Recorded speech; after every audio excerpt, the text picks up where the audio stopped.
woke up at dawn and lay still for a few moments, contemplating the final stretch of my journey. My goal was to reach a solitary house standing near a country road. The day before, I had arranged for a driver to take me to the location. He mentioned that the place was known for strange rumors, but he said it more with a smile than genuine concern. I didn't press him for details, simply nodding to show I appreciated any information. I had always found it easier to listen than to talk. The dense morning haze in the city alleys was gradually lifting, and I felt an indistinct sense of anticipation about the trip ahead. I knew I was close to seeing what I had spent years striving for, never allowing myself the luxury of forgetting my purpose. After crossing several streets, I arrived at the agreed meeting point. The driver was already waiting by his car. He didn't seem particularly interested in my motives, though he asked a few casual questions once we were on the road.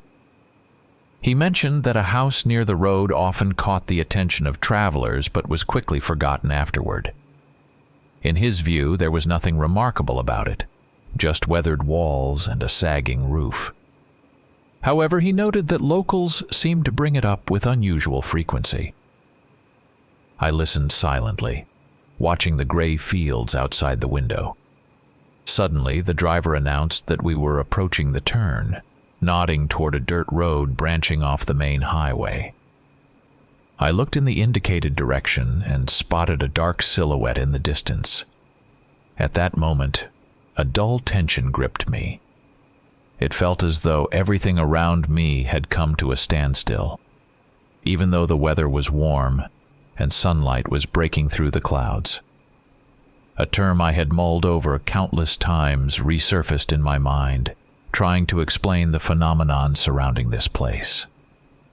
I knew the word miasma, a peculiar distortion of perception that prevented ordinary people from truly seeing what was hidden in plain sight. I had read about such phenomena in old records. Strange accounts claimed that any victim of this miasma would look directly at their target, but fail to recognize it for what it truly was. Now I saw the house, standing roughly a few dozen yards off the highway. It appeared abandoned. The yard was neglected, the roof broken in places, the windows gaping like empty sockets. I could sense that most drivers and passengers never thought twice about this house. Perhaps they saw it as an unremarkable structure, or didn't notice it at all. Persistent inquiries about such a place always met with puzzled looks and firm assurances that people had seen nothing unusual. I asked the driver to continue past the house without stopping. I didn't want to leave the car too close to the building and risk drawing unnecessary attention in case someone was watching the area. The driver asked if he had fulfilled my request and remarked that he had heard plenty about this strange location. He mentioned that people often spoke of a dog-like silhouette or a large wolf seen inside the house. He even claimed to have once noticed a shadow resembling a beast in one of the windows. I didn't argue or contradict him. I couldn't afford to reveal my intentions. Silently, I thought to myself that living with the myth of a ghostly dog was far easier than confronting the truth of a bloodthirsty creature. I had no intention of letting the driver guess who I was or what I planned to do. When we reached the city limits, I thanked him and went on my way. I tried to set aside the nagging thoughts about whether I had convincingly played the role of a journalist sent here on assignment. Most likely, the driver didn't care what I was doing or why. By evening, I had returned to that house. I had no doubt that the building harbored not only old stories about a wolf, but also the kind of reality most people refuse to acknowledge. The miasma surrounding this place allowed the creature to remain hidden, with only fleeting rumors of a ghostly beast breaking its cover. My plan was to enter the house as discreetly as possible, inspect the rooms and corridors, and figure out where the creature might be hiding. I knew any careless move would send it fleeing, and I would lose its trail once again, perhaps for years. I had spent a long time following its traces, piecing together scraps of information, unraveling vague hints, fragments of stories and legends, always struggling to separate fact from fiction. Tonight, I was closer than ever to the truth.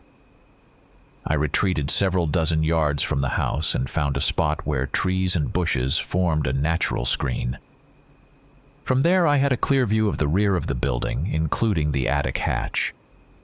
I crouched down, positioned my binoculars between the branches, and began to wait. I didn't know how long I would need to remain there. I kept my eyes on the second-floor windows, the staircase visible through shattered glass. I saw no movement, no shadow suggesting someone or something inside. I guessed that if the creature was there, it would only emerge to hunt under the cover of night. I planned to wait until dusk before making my next move. I continued sitting there, gripping the binoculars. I waited calmly for the right moment to risk going inside, knowing that acting too soon would be reckless. As I sat in my hiding spot, my muscles gradually began to ache from the prolonged stillness. I knew that frequent shifting or aimless fidgeting would cause the crunch of branches and dry leaves to attract unwanted attention. I kept my gaze fixed on the house, barely visible in the growing twilight. The evening had deepened, but total darkness had not yet descended. I watched the second-floor window frames in the rear of the house, where I had earlier noticed the attic hatch. Sounds surrounded me, but none hinted at the presence of a person or beast. I tried to imagine what it would be like for the creature to hide in this abandoned building, cloaked in the miasma. I recalled stories that claimed the miasma dulled human curiosity, making them see the house as something insignificant. A troubling thought crossed my mind. Perhaps my curiosity would become a noticeable factor to the creature. Could it sense when someone saw the truth through the miasma? Time passed, and the silence grew more oppressive than it had been during the day. The sky gradually darkened. I calculated that soon it would be impossible to see anything inside the house without a flashlight. I checked my pockets and confirmed that I had a small flashlight with a narrow beam. I understood that I would need to use it sparingly to avoid revealing my position if the creature was indeed inside. I often practiced nighttime observations, but this house stirred a particular unease. I realized that my composure was the only thing that could help me in a confrontation, should it happen in the dark. I had already mapped out in my mind how I would move if I heard or saw the predator approaching, whether it appeared in human or beast form. Eventually, I decided it was time to start moving closer to the house. Staying hidden in the bushes all night risked missing the moment the creature emerged, leaving me too far away to react. I crossed several yards and paused briefly, listening to the wind and the rustle of grass. Hearing nothing unusual, I continued to circle toward the back of the house. I remembered where I had seen the cracks and openings earlier in the day, and approached them until I was just a couple of steps away. Dropping to one knee, I peered through the window on the first floor. Inside, it was dark, and I couldn't discern where exactly to focus my gaze. It felt as though, even if someone were standing or sitting in there, I wouldn't be able to make out their silhouette without additional light. I also considered the possibility that the creature might be on the second floor or deeper within the house. Reaching for my flashlight, I paused again, letting my senses guide me. There were no clear signs, no sound of breathing or movement within. Still, I felt an inexplicable unease stirring inside me, quiet but undeniable. From past experience, I knew this kind of tension could indicate that the creature was nearby. Carefully, I directed the narrow beam of my flashlight through the window. Dust particles hanging in the air burst into life under the light, sparkling like tiny embers. I saw old furniture and a layer of undisturbed dust on the floor with no signs of recent movement. Scanning the floor and walls, my beam landed on a section where a few boards were missing. It could be a collapsed part of the floor leading to the basement, or perhaps a hole the creature might use to slip out unseen.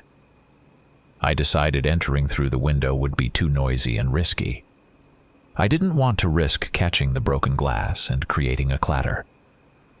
Quietly, I circled around the corner toward the front door. According to the driver's earlier description, it was on the opposite side, closer to the highway, but positioned at a slight angle, so it wasn't clearly visible from passing cars. Moving cautiously, I kept my eyes open and ears sharp. The silence reassured me, though I caught myself focusing too much on the sound of my own footsteps. When I reached the porch, which was raised slightly off the ground, I placed one foot carefully on the first step. The faint creak of wood broke the cool night air, sounding louder to me than it probably was. Holding my breath, I stayed perfectly still for half a minute, watching for any hint of movement from within the house. Glancing up at the second-floor windows, I noticed a subtle shift in the density of the darkness in one of them. I couldn't tell if it was my eyes playing tricks on me or if there was something or someone there. I stared for a long moment but couldn't confirm any movement. Sometimes in the darkness, shapes seemed to blur together, their boundaries shifting imperceptibly. I stepped away from the porch at an angle, surveying the terrain. That's when I noticed an old gazebo or shed to the left of the house. In the moonlight, I saw a few wooden beams that once supported a roof, now leaning precariously. It seemed like a good spot to hide while keeping an eye on the side of the house, which included second-floor windows and part of the yard leading to the back door. Slowly, I made my way over, listening for any signs. The night air was cool, and I could feel my legs growing heavier from prolonged tension. I pushed aside thoughts of the challenges that came with long waits. In situations like this, patience was key, and rushing would only give the creature an advantage. At some point, I leaned forward and noticed the back door was ajar. I couldn't tell when it had been opened. I hadn't seen it from this angle before. Perhaps it had been slightly open since the evening. I focused on the gap, trying to catch the slightest indication of movement. I could make out nothing but the dark strip of space between the door and its frame. I neither saw nor heard anything that could confirm the creature's presence. Still, I couldn't rule out the possibility that it had nudged the door open, planning a quiet escape. Flexing my fingers, I assessed how prepared I was to make a quick move. I knew that running across the yard would create a lot of noise, giving the creature time to either flee or prepare for a confrontation. I waited a little longer, straining my ears, when I heard a faint creak of rotting wood coming from the lower floor of the house. I froze, holding my breath. The sound didn't repeat, but it hadn't come from where I had walked earlier. It was closer to the rear of the building. Perhaps a floorboard had shifted under someone's weight. I wasn't sure if it was the creature or a person, but I believed something inside was moving. If the creature came outside, I'd have a chance to spot it in the moonlight. The moon had grown brighter, casting a faint silvery glow over the house's surroundings. I narrowed my gaze, trying to catch movement in the gap of the back door, but saw nothing beyond the black void inside. I remembered that during my earlier perimeter check, I had noticed a section of the foundation at the rear of the house where there was some kind of crawl space or ventilation opening. Now seemed like a good time to take a closer look. It could potentially be a hidden entrance to the basement. Moving with measured steps, I reached the northern corner of the house, which lacked windows. Here the wall was partially collapsed, and gaps between the foundation stones were visible. Crouching, I peered into one of these openings, but saw only darkness. I searched for the ventilation hole I had seen earlier, brushing aside dried weeds until I found the spot. Kneeling, I cleared away more of the withered vegetation to get a better look. The opening was small, but it seemed large enough for someone to squeeze through if they dislodged some stones. I leaned closer, listening for sounds of dripping water or faint footsteps from beneath the house. There was only muffled silence. Carefully, I tugged at one of the looser stones, trying not to disturb the rest of the structure. The stone held firm, but could likely be pried loose with effort, though doing so would create significant noise. I decided against it for now and instead searched for another way into the basement. Circling back, I approached a wall where I had earlier suspected there might be an entrance. There I found remnants of an old concrete staircase leading downward. It seemed to have once led to a cellar or utility room. Now the stairs were cluttered with broken boards, rusted metal, and various debris. I began clearing the pile cautiously, moving slowly to minimize noise. I shifted a piece of rusted pipe precariously wedged among the planks and pushed aside a broken crate. Beneath the debris, I uncovered a wooden door leading under the house. I tested the door, tugging gently at its edge, but it wouldn't budge. From my pocket I retrieved a small folding tool and wedged it into the gap between the door and its frame. Carefully, I worked to pry it open. The wood was damp and brittle, crumbling easily under pressure. Increasing the force, I felt the handle begin to loosen. Wary of making too much noise, I took my time weakening the fastenings. Finally, the door gave way, and I managed to open it just wide enough to slip my hand through. A musty smell wafted out, damp and stale, mixed with the earthy scent of decaying leaves long settled in an abandoned basement. I pushed the door open slightly more and paused, straining to hear any sound from within. The silence was absolute. I figured that if the creature was inside, it might have heard the faint sounds of my prying tool, but had chosen not to react yet. I decided to descend carefully, checking whether it had made a den down below. I hoped the basement had enough solid footing to navigate without the risk of collapsing into rotted beams. I glanced around to make sure no one was emerging from the house, then slipped through the slightly open door and descended a few steps. The staircase was steep, and even under my light weight, the wooden steps creaked with every movement. I knew the sound would carry downward, and if something or someone was there, they would already know I was coming. Taking a deep breath, I unclipped a small flashlight with a narrow beam from my belt and turned it on. The compressed ray of light revealed a narrow corridor leading beneath the house's foundation. Ahead, past a few makeshift partitions, loomed a low arch. I moved forward along the wall, careful to avoid stepping on waterlogged planks. The dim basement ceiling was supported by old wooden posts in some places, their integrity questionable at best. I worried that if one gave way, the floor above might come crashing down on me, but there was no other way forward. As I cautiously proceeded, my flashlight's beam caught a pile of rubble and debris ahead. I saw decrepit sacks filled with something unidentifiable. Tentatively touching one, I found it damp and heavy. Moving on, I noticed a small recess to the right, resembling a storage area. Shining my light inside, I saw only heaps of rags and useless scraps, likely remnants from the time when the house had human occupants. There was no scent of the inhuman presence I was hunting. I didn't see fresh blood stains, the kind one might find in a predator's lair. Trusting my instincts, I felt no clear signs that this was the creature's hiding spot. I pressed on, and the ceiling gradually lifted, revealing a small open room. Sweeping my flashlight across the space, I saw an abandoned table surrounded by empty cans and bottles. Moving closer, I noticed part of the floor in the room had deteriorated, with gaps exposing rotted boards above. I guessed this spot was directly beneath the living room I'd seen earlier. Aiming my flashlight upward, I realized I'd hear every footstep if someone moved above me.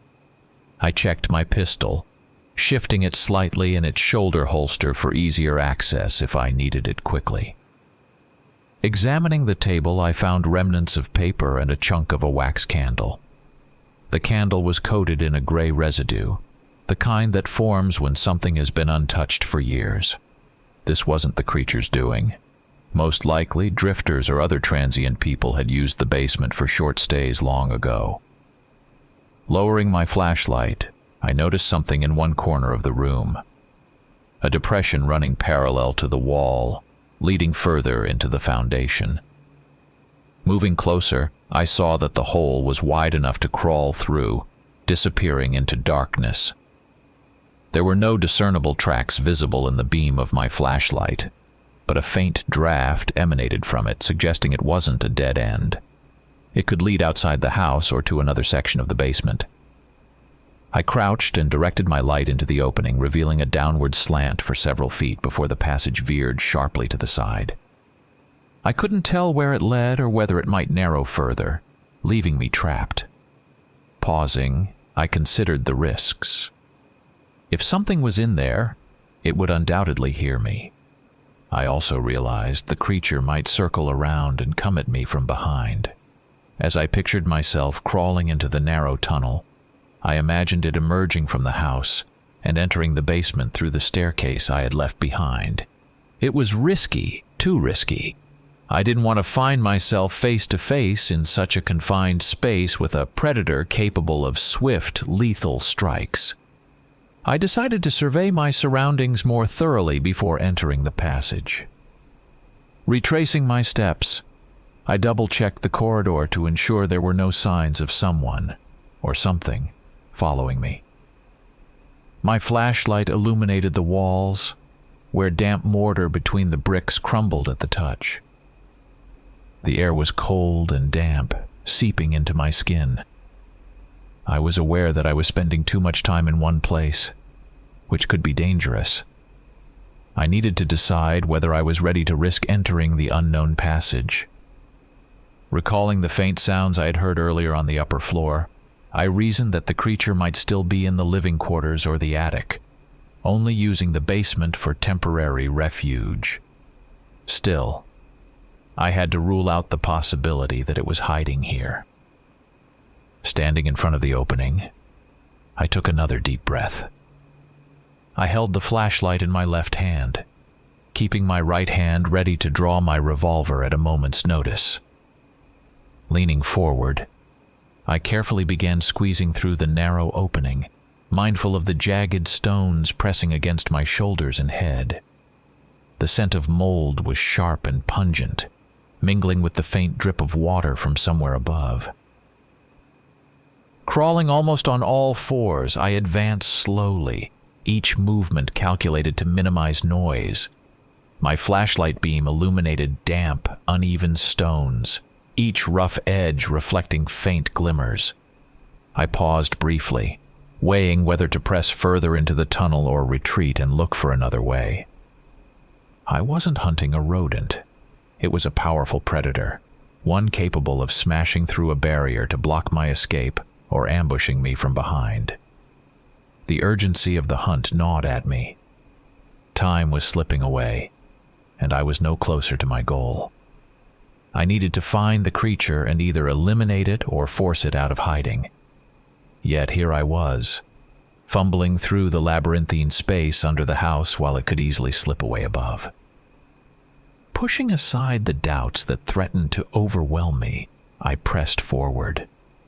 After another few cautious steps, my flashlight revealed a small clearing where the corridor widened, allowing me to stand upright.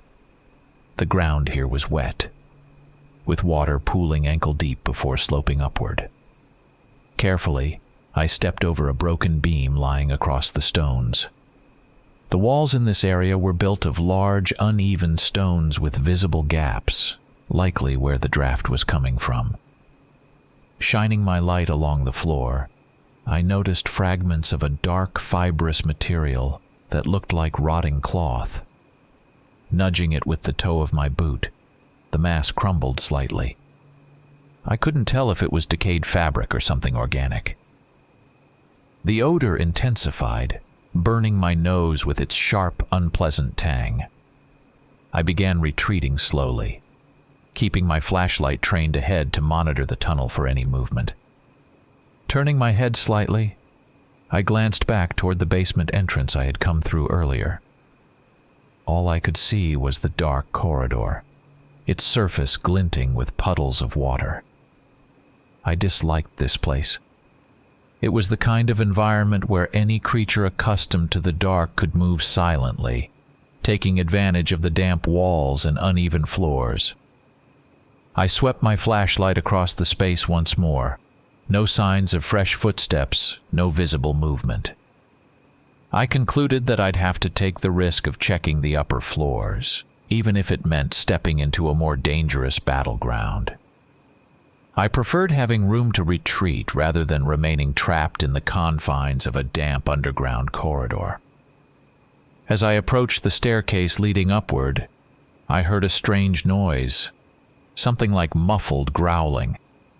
I couldn't determine if it was the squeak of a crushed rat or the low rumble of a beast. I froze instantly, gripping the railing to steady myself. I aimed my flashlight up the staircase, scanning each step. Nothing caught my eye except the warped wooden boards and a layer of dust hanging in the light beam. Taking another step forward, one of the steps cracked loudly beneath my weight, forcing me to lean against the wall to keep from falling. I held my breath, listening intently. If something or someone was upstairs, they would have heard that noise. I kept my eyes fixed on the landing above, trying to discern whether anything might be lurking behind the banister, ready to leap out. Raising my flashlight, I noticed a section where the railing was missing, as if it had been broken and left aside. It could have happened long ago, but I couldn't shake the feeling that a jagged edge might be waiting to catch me. Step by cautious step, I ascended. On the third step, my hand slipped on the railing and splinters jabbed into my palm. Gritting my teeth, I pressed on. Through the gaps between the stairs, I could see the first floor below, the space I had just been in. The staircase felt unstable, and I knew that if a fight broke out, I wouldn't be able to hold my ground confidently here. The darkness above seemed to shift, and I braced myself for the possibility of a beast's maw or a weapon-wielding hand emerging from the shadows. I had no idea whether I would face something human or wolf-like, only that either scenario was extremely dangerous. When I reached the landing, the staircase turned to reveal a narrow corridor stretching both left and right. I stepped onto the landing and felt the floor sag beneath me, a cloud of dust rising into the stale air. The weakened structure was barely supported by decaying beams.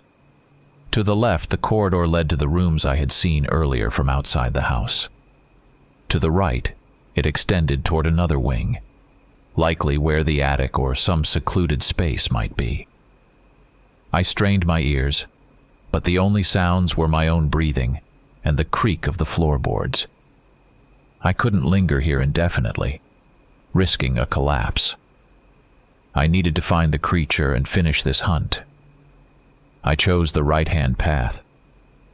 Taking a few cautious steps, I spotted a partially open door at the end of the corridor. A faint light seeped through, perhaps from the morning sun filtering through a shattered window. Keeping my revolver at waist level, I moved forward deliberately, prepared to fire at the slightest sign of movement. I was certain that sooner or later I would encounter whatever lived in this house.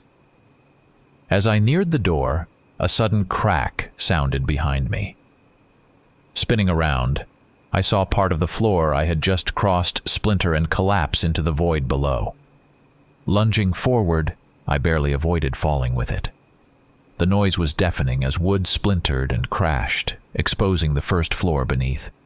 Pressing myself against the wall beside the open door, I realized that my way back was now cut off.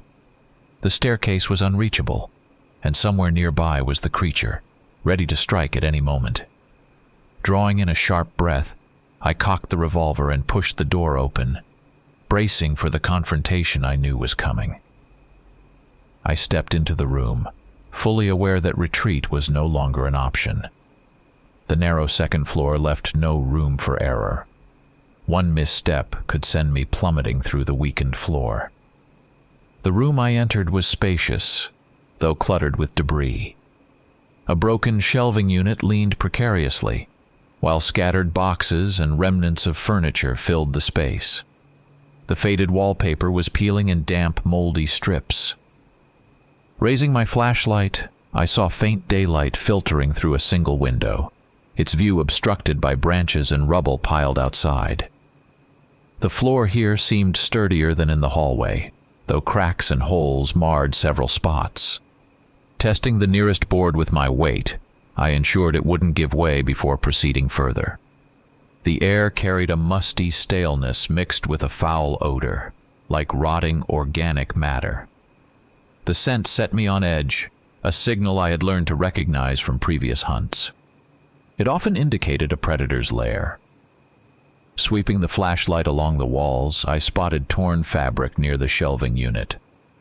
Approaching cautiously, I crouched to examine it. The material appeared to be heavy cloth, possibly from a coat or blanket. Dark stains crusted its surface, dried into a hardened layer. Running a finger across it, I felt its gritty texture, as though the substance had been absorbed into the fibers. Blood, most likely, though it had long since dried. I straightened up and scanned the room. Broken cabinets leaned against each other at odd angles near the opposite wall. It occurred to me that there might be a hollow or hiding spot behind them. Moving toward it, I carefully stepped over scattered boxes and patches of dirt that didn't seem as old as the rest of the room. Pieces of plaster rolled across the floor beneath my boots as I maneuvered toward the cabinets. Muscles tensed. I felt the room's oppressive atmosphere press against me. It screamed of the creature's proximity. I shifted a cabinet door aside, revealing a small, empty alcove. While there were no fresh tracks, I noticed sections of plywood splintered from within, their surfaces etched with deep, aged scratches. It was clear the creature had moved to another part of the house. Turning toward the window, I noticed a few clumps of fur on the windowsill. Stepping closer, I carefully passed my hand over the tufts, gauging their freshness. The strands were dark, long, and matted into tangled clumps. I couldn't tell if they were from a beast or a werewolf in wolf form. I knew that during transformations, werewolves sometimes left behind fragments of fur, though such evidence was usually found only during the act itself. The jagged edge of the windowsill had likely caught the fur as the creature leaned outside. Perhaps it had been watching the yard or sniffing the air, trying to locate me. Taking a deep breath to steady my nerves, I refocused on my next move. I could still hear faint creaks from the beams in the corridor, their instability making every step a risk. If the house collapsed further, there would be no time to think. I resolved to sweep the remaining rooms quickly, giving the creature no opportunity to trap me. Returning to the doorway, I assessed the situation once more before stepping back into the corridor. The floor had indeed collapsed in several spots, but to my right, a narrow strip of intact boards stretched along the wall. I shuffled sideways across it, pressing myself against the wall for balance. I could feel a faint breeze brushing my face through the cracks in the wooden partitions, suggesting that another opening to the outside lay ahead. Crossing the corridor, I peered into the next room. It was small and sparse, a sagging bed, a nightstand with a half-open drawer, and the floor littered with yellowed sheets of paper, torn newspapers, and a metallic object. Picking it up, I realized it was an old, broken pocket flashlight, its design antiquated and useless to me. I placed it back on the ground and scanned the floor and ceiling for signs of the creature. There were none. As I was stepping out of the cramped space, I heard movement at the far end of the corridor, a faint scrape or rustle. I froze, immediately switching off my flashlight. In the dim light, I strained my ears and caught the subtle sound of something moving. It could have been the brush of paws or bare feet against the wooden planks. Flattening myself against the doorway, I held my breath, letting my senses adjust to the faint noises. After a few seconds, I discerned that the sound was coming from a door, likely leading to the attic. Though I wasn't familiar with the house's exact layout, I guessed the narrow hallway to the right led to a staircase going up. If the creature had made its way there, it could either attack me from above or wait for the perfect moment to strike.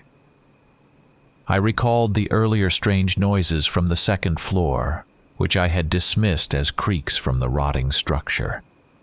Now I realized my presence hadn't gone unnoticed. Switching my flashlight back on, I directed its beam toward the source of the rustling and began moving cautiously.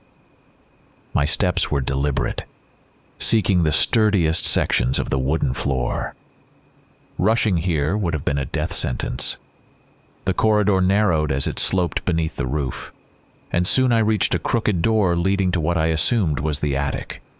The door was slightly ajar, and deep claw marks scarred its surface. Illuminating the scratches with my flashlight, I noted their width and depth. They were unmistakably made by claws. I stood motionless, listening intently. Behind the door, silence reigned. Yet I had just heard the scraping moments ago. The creature must have heard me approaching and gone still. I didn't want to barge in recklessly, risking an attack from behind the door. If it was indeed a werewolf, its reflexes would be razor sharp, and one swipe could end me. Pressing my shoulder against the wall for support, I raised my revolver, aiming at the spot where its head or claws might appear. Seconds passed. Nothing. It was waiting, perhaps hoping I would retreat. I inched closer and nudged the door with the toe of my boot. It creaked open slightly, stopping at an angle. Inside, darkness loomed, broken only by a thin shaft of light filtering through a crack in the roof, casting an eerie glow. I swept my flashlight beam across the space but saw no clear outline of an enemy. Taking a step back for better positioning, I froze as a loud crash sounded from behind the door. Something heavy had fallen, a plank perhaps, deliberately pushed, I suspected, to divert my attention. Revolver raised, I pressed the barrel toward the gap in the doorway and thrust my flashlight inside. A wave of stench hit me, a vile mixture of wet dog and decayed rot. My stomach churned. I knew it was close.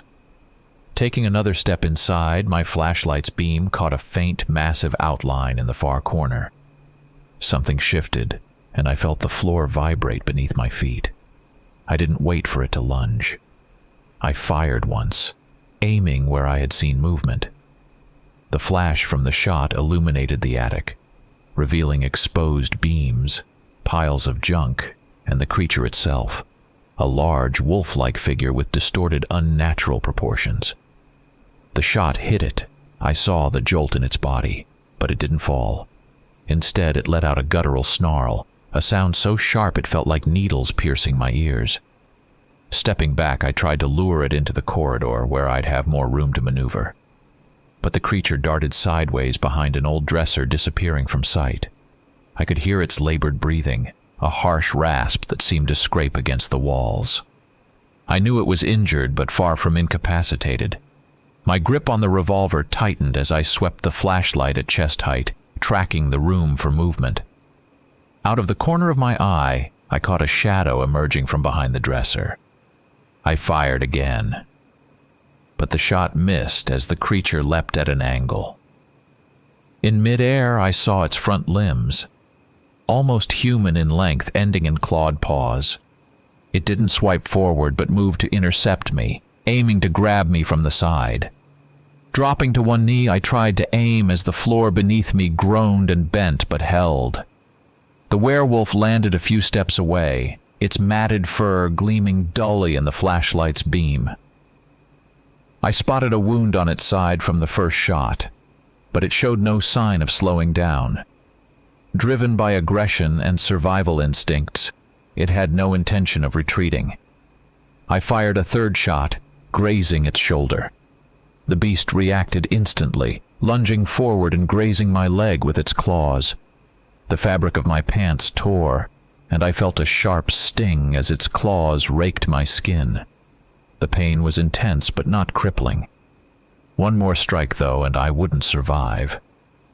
Pivoting on my knee, I tried to keep the flashlight trained on it while maintaining a firm grip on my weapon. If I stumbled or fell, I'd become an easy target. My pulse pounded in my temples as I fought to suppress panic. Taking a gamble, I lunged forward to close the gap. The sudden move startled the beast, and for a fraction of a second it hesitated. I caught its snarling face in the beam of my flashlight, its gray eyes blazing with fury. I pressed the barrel of my revolver against its chest and pulled the trigger. The blast was deafening, momentarily disorienting me. But I felt the impact of the shot as the creature recoiled, crashing into an old shelving unit. The unit toppled with a thunderous crash, scattering debris across the floor. The beast slid across the planks, struggling to regain its footing. I shone the flashlight on it and saw its contorted body as it arched and attempted to retreat into a corner. Blood poured from a gaping wound in its chest, staining its mangled fur. Standing, I clenched my teeth against the pain in my scratched leg and approached it decisively. The creature backed away slowly, pressing itself against the wall. Its breaths were heavy and rasping, each exhale rattling with effort. I couldn't risk letting it recover or escape. Aiming for its head, I fired one last shot. The bullet shattered part of its skull, and the beast collapsed in a heap. Its body fell sideways, limbs twisted awkwardly, and the floor groaned beneath its weight. It stopped moving. Exhaling, I felt the tension draining from my body, leaving my muscles trembling. Stepping closer, I confirmed its lifeless state. Its distorted face was frozen in a final, silent snarl. The hunt had ended in blood, as I had always known it would. I took a step back, holstered my revolver, and wiped my forehead with the back of my hand. Exhaustion washed over me, but I couldn't afford to let my guard down. The house felt as though it might collapse under the weight of any new disturbance. The creature lay motionless, its vacant eyes staring into the void. I knew this wasn't the end. There was always more danger lurking, but for now, this particular threat had been neutralized. I moved toward the door, careful not to step on the loosened boards I had cracked during the fight. My immediate task was finding a way out. The staircase to the first floor had collapsed, and parts of the corridor were now impassable. Yet despite these obstacles, I took some solace in knowing the beast had been stopped. At a gaping hole in the wall, pale morning light spilled through. A cold breeze stung my throat, a stark contrast to the oppressive stench of the room. Looking outside, I saw a narrow ledge below the opening. Jumping would be suicide. Fresh air offered no relief. The way down was still inaccessible. Leaning against the wall to steady my breathing, I turned my gaze to the dead werewolf sprawled amid the shattered furniture. Its twisted face was locked in a grimace of fury, its matted fur soaked in dark blood. My body trembled, a combination of adrenaline and fatigue, but I forced myself to focus. In a house like this, hesitation was a luxury I couldn't afford. The groan of stressed wooden beams echoed through the building, a reminder that it was barely holding together. My injured leg throbbed where the creature's claws had raked through the fabric of my pants and into my skin. Blood seeped through the tear, and though the wound wasn't critical, It needed attention. Still, I had to prioritize finding a stable section of floor, or an escape route. I surveyed my surroundings. Part of the corridor behind me had collapsed entirely, while the room I stood in was barely supported by its rotted beams. I approached the wall breach, pulling apart loose boards to assess whether I could squeeze through and climb down. But beyond the gap, I found only a precarious ledge that offered no safe descent. Returning to the corpse, I studied its lifeless body. For a moment it seemed to twitch, but I dismissed it as post-mortem spasms, or a trick of my tired mind. Raising my flashlight, I scrutinized its features. Elongated, almost human-like arms fused with shoulders covered in wolfish fur, and a jaw set in a permanent snarl. The sight filled me with revulsion. Instinctively, I reached toward the body, checking for pockets or any signs of artifacts. I found nothing but confirmation that this creature was caught in a grotesque limbo between man and wolf. The thought of a second one crossed my mind. Old tales I had studied often mentioned werewolves traveling in pairs. A chill ran through me as I glanced over my shoulder, uneasy at the possibility. The floor groaned loudly, and I heard a faint, drawn-out hiss or growl from above near the attic. My mind raced. Countless stories told of these creatures hunting in packs, even if the pack was small. If there was another werewolf, it wouldn't take kindly to the death of its companion. Cursing under my breath, I realized I had to move quickly. Staying near the corpse was a risk I couldn't take. Carefully retreating into the corridor, I avoided looking back at the darkened corner where the body lay. The floorboards creaked ominously under my weight. Running blindly through the house could trigger a collapse, but lingering here all but guaranteed a confrontation with the second beast. As I edged forward, stepping over cracks and brushing away fallen plaster with my flashlight, a faint scraping noise reached my ears. It came from above, perhaps the attic or just beyond the upper levels, a sound like claws dragging against wood. It didn't repeat, but I had no doubt. I wasn't alone. I hadn't made it far when a loud crash reverberated from the direction of the staircase. Something heavy had fallen, shaking the beams beneath my feet. Likely part of the ceiling had caved in. The house was falling apart. I darted into a nearby doorway, finding a small room with a shattered window. A gust of wind hit my face, and I noticed significant gaps in the walls. It might be possible to jump onto an extension below, but the angle was steep. Broken boards and rusted nails jutted out from the debris beneath the window. One wrong move could snap my neck or impale me on the rubble. I hesitated for only a moment before a feral growl tore through the air behind me. Low and guttural, it sounded like a curse uttered from the depths of a beast's throat. Spinning around, I spotted a shadowy figure at the far end of the corridor, near the ruined staircase. It had forced its way through the wreckage, now standing among the debris, scanning the space. My heart pounded violently. Even in the dim light, I could make out the hulking shape, nearly as large as the first werewolf. Its glowing eyes burned with madness, and its focus was locked on me. It had caught the scent, not just of its companion's blood, but of mine, still dripping from my leg. I raised my revolver, quickly checking the cylinder. There were a few bullets left. Enough, perhaps, if I made every shot count. But the corridor was narrow, cluttered with debris, and the creature was too far to ensure a clean hit. The werewolf stayed still, emitting a low, drawn-out growl that sent vibrations through the floorboards. It seemed to be gathering itself for a charge. I stepped back into the room, keeping my weapon trained on the beast. It lunged forward suddenly, and the floor beneath it cracked loudly. One of its legs broke through, sending it roaring in frustration. For a brief moment I thought luck was on my side. If the floor gave way entirely, it might be trapped. But the beast yanked its limb free, clawing through the broken boards as it regained its footing. I couldn't wait any longer. Raising the revolver, I fired. The first shot shattered the silence, its echo reverberating through the crumbling house. The bullet missed, splintering against the wall. The creature flinched, but didn't retreat.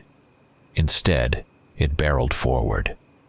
I fired again, this time aiming for its neck. The beast ducked, and the bullet struck its shoulder. It let out a deafening roar, but the wound wasn't enough to stop it. I pulled the trigger again, only to hear a dry click, an empty chamber. Either I had miscounted, or the gun had jammed. Tossing aside a wooden frame blocking my path, I bolted toward the window.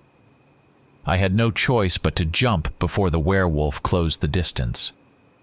Reaching the sill, I slammed my knee against the ledge, fumbling to tuck the flashlight under my arm to free a hand. Behind me, the beast's claws raked against the doorframe, splintering it as it forced its way into the room. The floor groaned under its weight as I glanced down. Below, a narrow ledge extended outward, ending in a pile of broken boards. The ledge below the window offered a chance, a sloped roof, likely part of an old shed or storage structure. From there, I could slide down and land on the ground.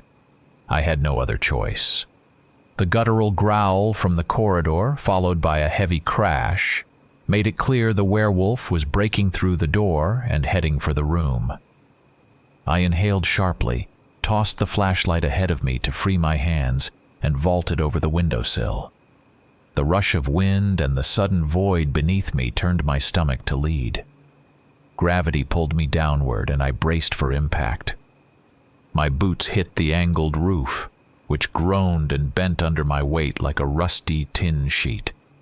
Sliding uncontrollably, I caught my elbow on the roof's edge, which briefly slowed my descent before giving way.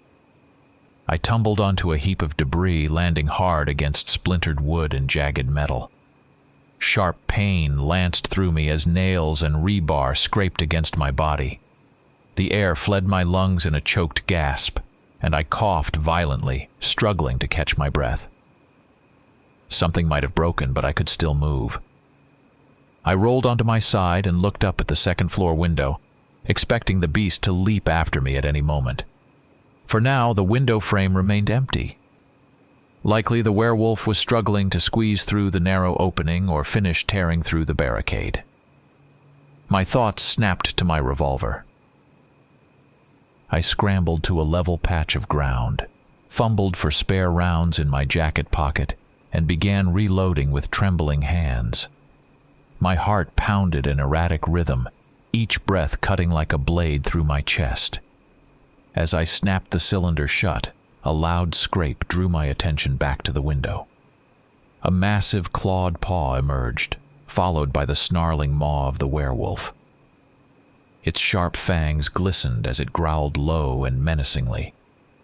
I froze, lifting the revolver instinctively. But before I could fire, the beast vaulted forward with terrifying grace. It gripped the frame with its hind legs, pushing off in a powerful leap. I dove to the side as it descended, pulling the trigger mid-roll. The shot rang out, but the beast's roar drowned the sound. The bullet struck its chest, but it didn't falter. It skidded down the sloped roof, claws raking against the tin and sending sparks flying. I scrambled for cover behind a broken section of wall as the werewolf crashed onto the ground with a bone-rattling thud, scattering dirt and debris. Rising quickly, it fixed its blazing eyes on me, brimming with rage and a grim understanding of what I had done to its kin. Its presence radiated a dark, oppressive energy, as though it drew strength from its fury. I fired again, this time striking its side. The creature howled but seemed only further enraged, barreling through a pile of boards in its charge toward me.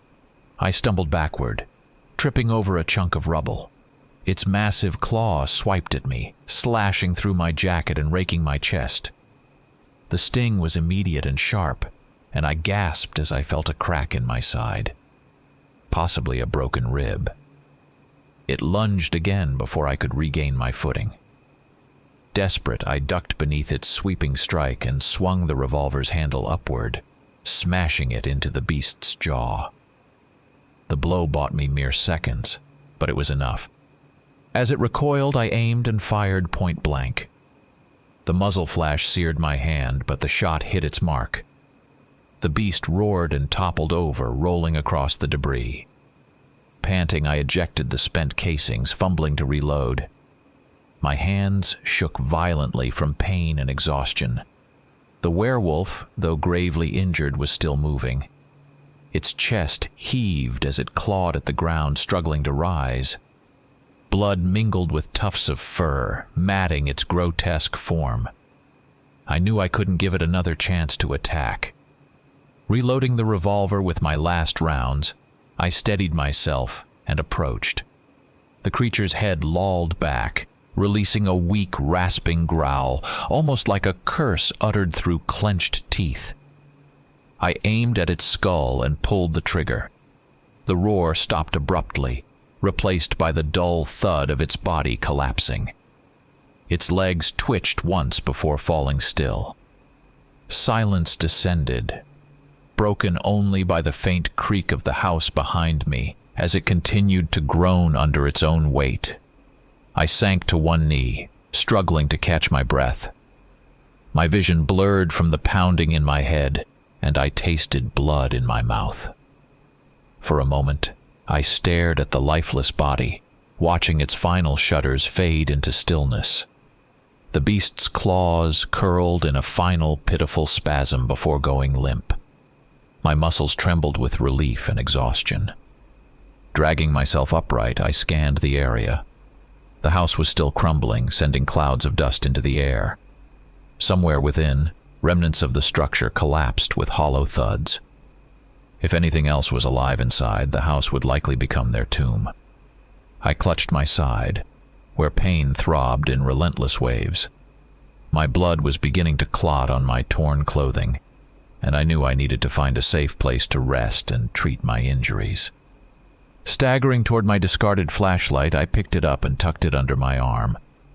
Daylight rendered it almost unnecessary, but I couldn't leave it behind. It might still prove useful if I needed to search for shelter. The next priority was escaping the yard. I didn't know if there were more werewolves lurking nearby, but I couldn't afford to stay. I carefully stepped around the second werewolf's corpse, wary of any post-mortem twitches. It lay still, its skull shattered, the beast reduced to a lifeless heap. I spared a glance at its distorted face. The sight filled me with conflicting emotions, relief at surviving and a deep, bitter sadness. Werewolves had once been human, but now they were nothing more than nightmares given flesh. Holstering my revolver, I climbed over a fallen beam and paused to survey my surroundings. Behind me, the house groaned as if on the verge of collapse, its sagging frame choking out puffs of dust. If anyone remained inside, they wouldn't survive much longer. I felt the ground beneath my feet and marveled that I was still standing. Despite the pounding in my chest and the fire in my leg, I forced myself to keep moving. Hobbling on my battered leg, I crossed the yard toward a broken section of fence. Beyond it lay an overgrown patch of brush leading to a ravine. From there, I could head toward the town, a cheap motel or a call to someone I trusted for help. I paused to look back one final time. The crumbling house, the blood-streaked earth, the two lifeless beasts. The hunt was over, but at a steep cost. I wasn't sure if I'd stay in the area long enough to confirm whether a third or fourth werewolf existed. For now, exhaustion and a strange sense of triumph weighed heavily on me. I turned toward the brush, forcing myself to ignore the pain coursing through my body. Whatever came next, I had proven to myself that even the most horrifying creatures could be faced and defeated, even if I had to do it alone. The conclusions I had drawn about these creatures might be enough to warn other hunters. At the very least, that abandoned house would no longer be a death trap, at least for those who had the sense to avoid it. I trudged through the dense underbrush, the echoes of the fight with the two werewolves still replaying in my mind. Every step sent sharp pain through my side, and my scratched leg throbbed, a constant reminder of the blood I had lost. Dizziness clouded my head, and I feared I might collapse before I could escape this cursed area. But stubborn determination kept me moving. I avoided visible trails and roads, unwilling to attract attention from any passing strangers. After what must have been a few dozen yards, I heard the faint hum of an engine off to my left. The sound pierced the oppressive silence, and I realized I was nearing a road. It wasn't ideal to show myself in my current state, but I couldn't deny how weak I felt. If I could flag down a passing vehicle or find someone willing to help, I might make it to town and tend to my wounds. Staying out here through the night in this condition was a sure way to lose consciousness, or worse. Pushing through the last stretch of brambles, I stumbled onto a clearing choked with weeds. Beyond it lay what appeared to be a dirt road, not a highway but a rugged track that might see occasional use. I crouched behind a thicket and scanned the area. Deep tire tracks marked the damp soil, suggesting a truck or SUV had recently passed.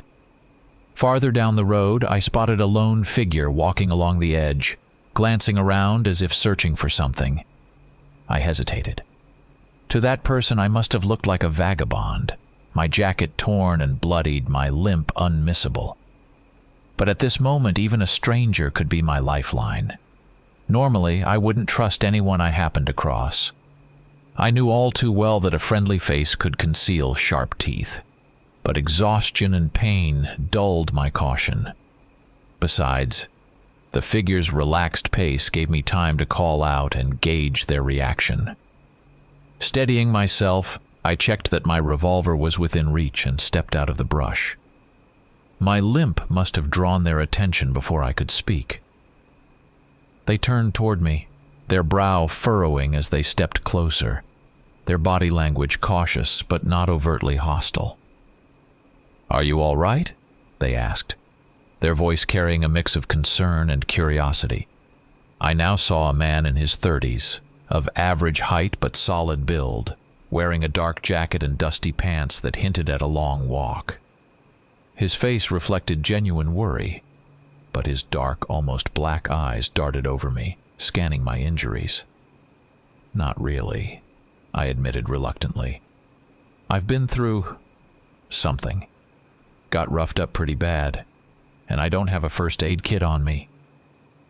Could you help me get closer to town, or at least somewhere with a phone and supplies?" He stood silently for a moment, sizing me up as though weighing the risks. His posture was calm, but poised, the stance of someone accustomed to unexpected encounters. Finally, he nodded. "All right," he said. "My truck's further down the road. I can take you into town." I was heading there anyway. His words sounded normal enough, though I remained on edge. He offered an arm for support as we started toward his vehicle, but I shook my head, unwilling to show how unsteady I truly was. My pride demanded I maintain some semblance of control, even if it was only an illusion. We walked along the dirt road, my breaths shallow and deliberate to mask the pain. The man asked what had happened, noting the blood staining my clothes. I gave a vague reply, claiming I had been attacked by feral dogs near an old house. It wasn't a complete lie, but the truth was a story no stranger would believe, or should hear. As we walked, I observed him carefully. His pants bore faint stains, not fresh, possibly oil or grease. His hands appeared clean, with no scratches or signs of clawing. His gait was steady and confident, like someone in excellent physical condition. He spoke in a low, calm tone, not prying further into my explanation. At first I took this as a sign of tact, but something about his composure nagged at me. After about 15 minutes, we rounded a bend and reached his truck, a weathered pickup with a trailer hitched to the back. "This is mine," he said. "I mostly drive between villages, helping family out, hauling supplies or delivering food." I nodded, though something in his tone caught my attention. It was subtle, but his voice carried an inflection that didn't match his supposed rural background. Still, I was too worn out to question it. He opened the rear door and helped me onto the bench seat. The truck's interior smelled of old fabric, tobacco, and faint mildew. "We'll get going," he said evenly. "But we'll stop by the creek up ahead to clean up your leg. The blood's starting to dry, but it's better to be safe. You don't know what kind of infections those dogs might carry." I nodded weakly, grateful for the chance to clean the wound, but still wary of his intentions. Leaning back against the seat, I closed my eyes briefly, though my ears stayed tuned to every sound. The engine roared to life, and we pulled onto the road. The truck's vibrations lulled me, making it harder to resist the overwhelming urge to sleep. We drove for about 10 minutes. The winding dirt path flanked by fields on one side and dense woods on the other. No houses or landmarks broke the monotony. Abruptly, the truck slowed, and the man turned off the engine. "There's a creek here," he said. "Clean water. I always stop to wash up before heading to town. Let's check your leg." His suggestion made sense, but the isolation of the spot put me on edge. Still, I knew he was right. It was better to treat the wound now than risk infection later. Carefully, I climbed out of the truck, using the door for support. The man retrieved a plastic container of water and some rags from the back, gesturing for me to follow him toward a small wooded area. For a brief moment I hesitated, but the ache in my leg and the haze of exhaustion overpowered my caution. Surely someone intent on harming me wouldn't have gone to such lengths to offer help. We descended a short slope to the creek. The man knelt beside me as I eased onto a flat rock and began unfastening my pant leg to expose the wound. He opened the container and poured water onto a rag, dousing it generously. I started wiping away the dried blood, trying not to scream as it tore away from the wound. He stood nearby, partially shielding me from the wind, watching as I cleaned the injury. Then he offered me his folding knife, suggesting I use it to carefully cut away pieces of fabric that had fused to the skin. I briefly thanked him and took the knife. "You killed those stray dogs, didn't you?" he asked suddenly, watching me as I worked on the stuck fabric. "Yes," I answered, trying not to show my inner unease. I had to. They were aggressive and nearly tore me apart. The man shook his head and let out a quiet chuckle that sent an unpleasant chill through my chest. For the first time I felt something definite, like a gust of cold wind cutting through me. He raised his eyes and said something strange. "I can smell blood, and it doesn't belong to the dogs." I froze, forgetting the pain and the knife in my hand for a moment. His face seemed to shift. His skin paled slightly, and something animalistic flickered at the corners of his mouth. It was faint, but I could see it. I realized I had relaxed too soon. Slowly, I began moving back, preparing to grab my revolver, but the man suddenly wrenched the knife from my hand and took a step forward. To my horror, he began convulsing, his breathing turning into guttural wheezes. Suddenly, I understood the strange smell he carried. He'd been hiding his animal nature. "How?" I managed to say, retreating further. He only growled, his voice deepening as the sickening sound of cracking bones filled the air. His clothes warped as his hands stretched into elongated, clawed shapes. his face extended into a grotesque snout, the transformation accelerating. I tried to reach for my holster, but I stumbled and fell onto my injured leg, pain shooting through me. Doubling over, I still managed to pull out my revolver, but the nausea from pain and panic slowed me. The half-transformed werewolf lunged at me, knocking me down completely. My body hit the ground hard, knocking the air from my lungs.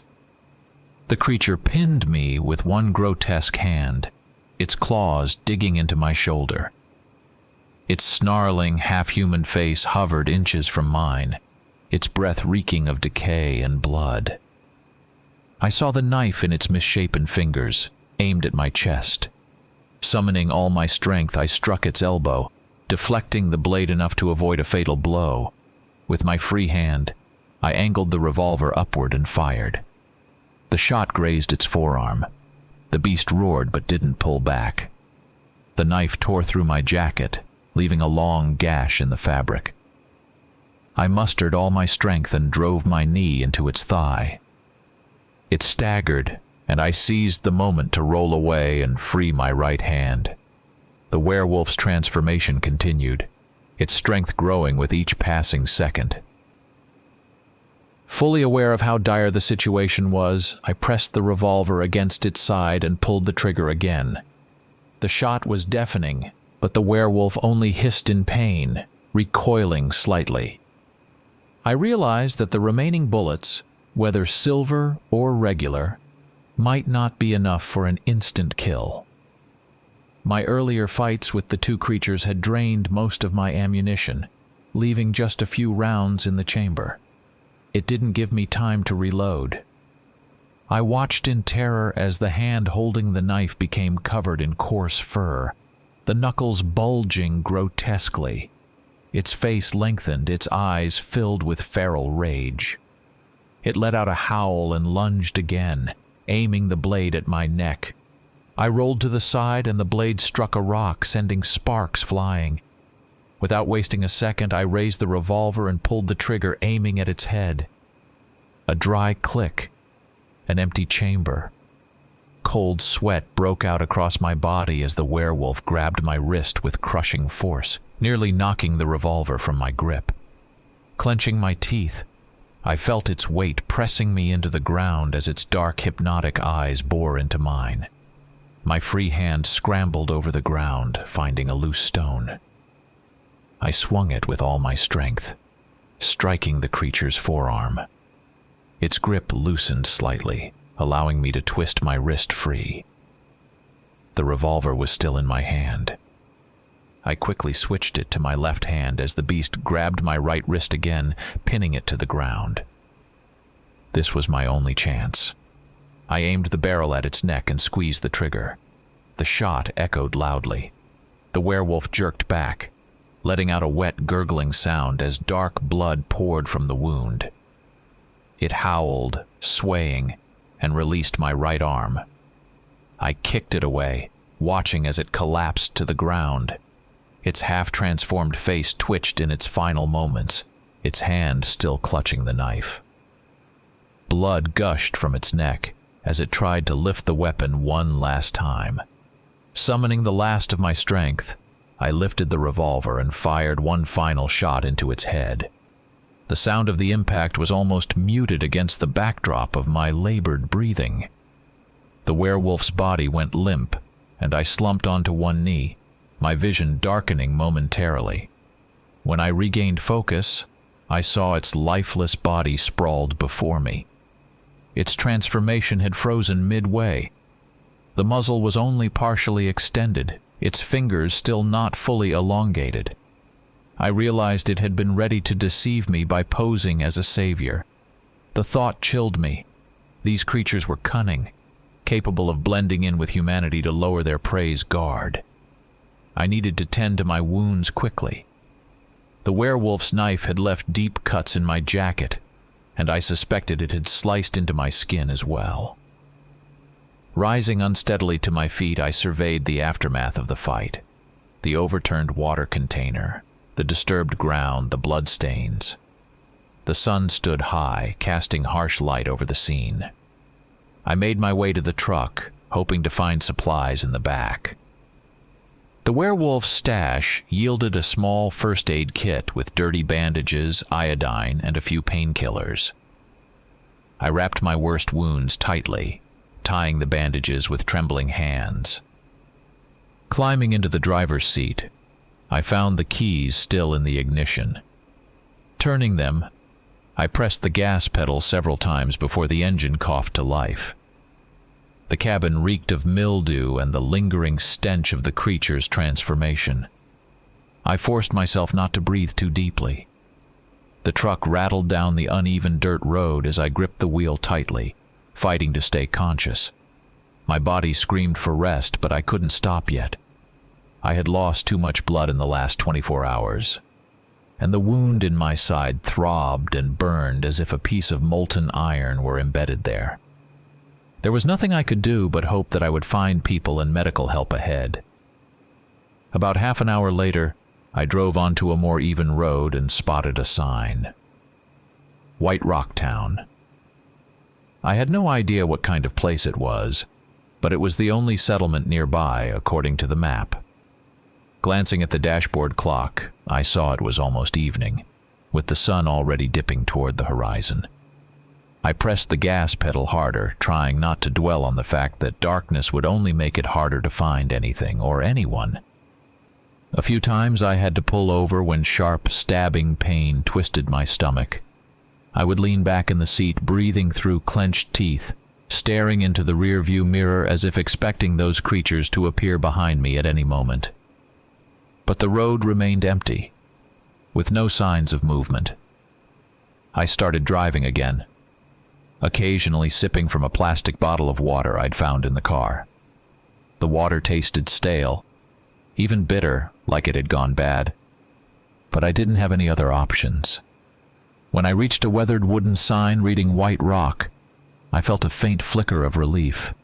This must be the town where I could possibly find shelter and a doctor. I turned onto the first street, expecting to see scattered houses with glowing windows, people moving about in the dim twilight. But something felt wrong. There were no car noises, no children's voices, no muffled sounds of televisions from open windows. The houses were there, but not a single light was on. The street lamps hadn't turned on, even though dusk was quickly deepening. I drove slowly down the main street, scanning my surroundings. Some of the buildings had doors left ajar. I thought I saw shadows darting between the houses, but maybe it was just my vision blurring from exhaustion. I clung to the faint hope that the locals had either evacuated or barricaded themselves indoors because of rumors about the creatures. Perhaps they knew more about the werewolf attacks than I did.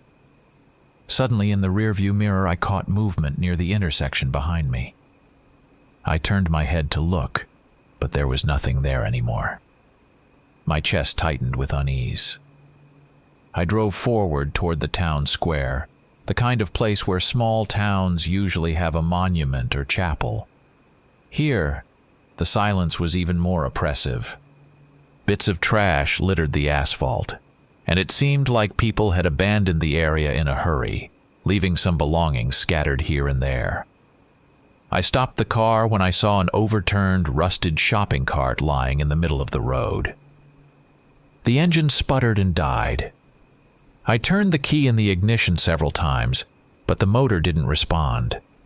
Maybe I was out of fuel, or maybe the engine had just given up. I leaned back against the seat, wiping cold sweat from my forehead, and realized my strength was fading fast. I wanted to close my eyes to rest, but I knew that wasn't an option. I had to get out and find someone, anyone. If there were people here, they were likely hiding. I turned my head toward the window and froze. Near one of the houses stood 3, maybe 4 figures. They weren't moving, just watching my car. Their eyes seemed to gleam too brightly in the dim light, more like the eyes of predators than humans. A shiver ran down my spine. I already suspected what they were, werewolves, but I had no way of knowing how many of them there were. Maybe the entire town was their den. I cursed myself silently for coming here. I should have just stayed by the roadside and let death take me quietly in a ditch. Slowly, I reached for my holster. I didn't have many bullets left, and even fewer silver ones. There was no way I could survive a fight against an entire pack. But dropping my weapon wasn't an option. Carefully, I cracked the car door open, trying not to make any noise. The wide street stretched out empty before me, with houses either tightly shut or wide open in eerie invitation. I stepped out, unsteady on my feet. The feeling of being watched was overwhelming. I had the sense that eyes were tracking me from the rooftops and darkened doorways. A rustling noise came from the left. I spun around just in time to catch a fleeting shadow slipping around the corner of a shop. Then I heard another sound, a faint, hissing breath from the opposite direction. They were surrounding me, but they weren't attacking. They were waiting, toying with me. Pressing my back against a wall, I saw dark shapes moving deeper within a narrow alley. It was obvious now. The town wasn't just abandoned. It was theirs. No one here was even pretending to be human anymore. Bitterness and helpless rage churned in my chest. Suddenly, a car rolled into view, its headlights cutting through the dimness. The sight was so absurd in the desolate town that I almost didn't believe it.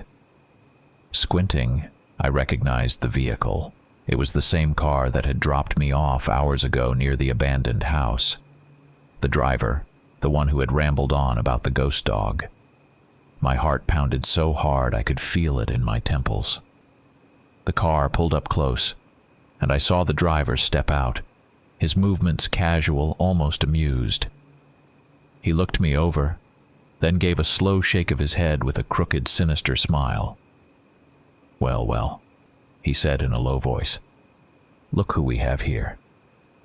He shut the car door, and I noticed the shadows behind him, the outlines of dozens of creatures emerging from the depths of the street. Some of their eyes glowed yellow, others burned a deep red. My stomach dropped as the realization hit me. This wasn't just a pack. It was the whole town, a nest of werewolves.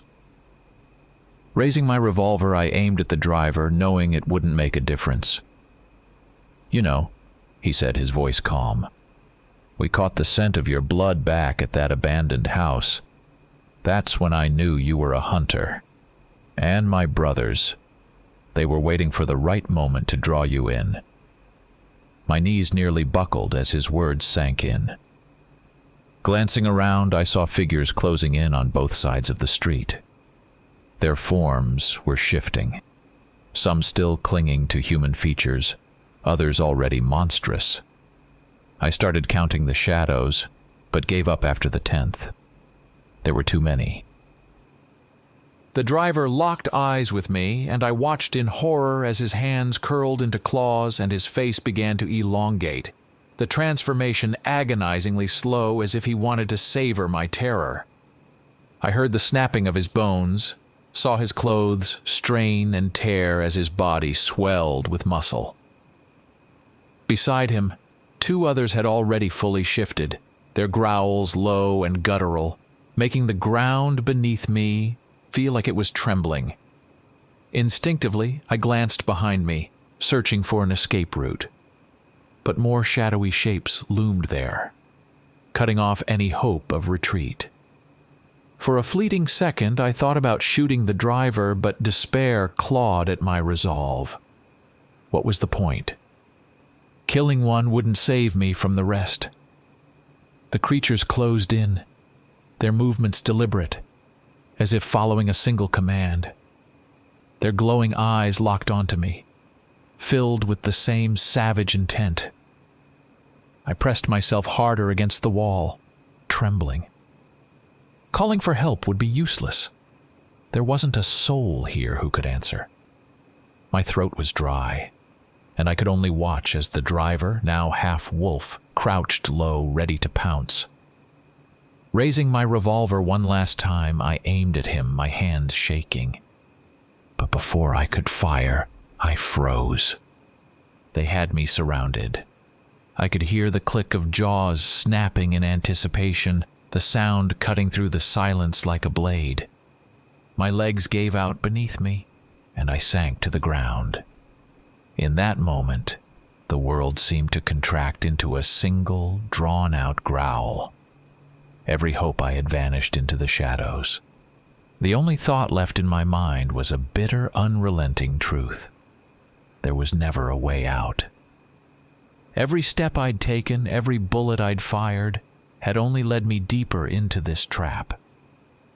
As exhaustion washed over me, I lowered my weapon, the weight of inevitability settling in my chest. This was the end.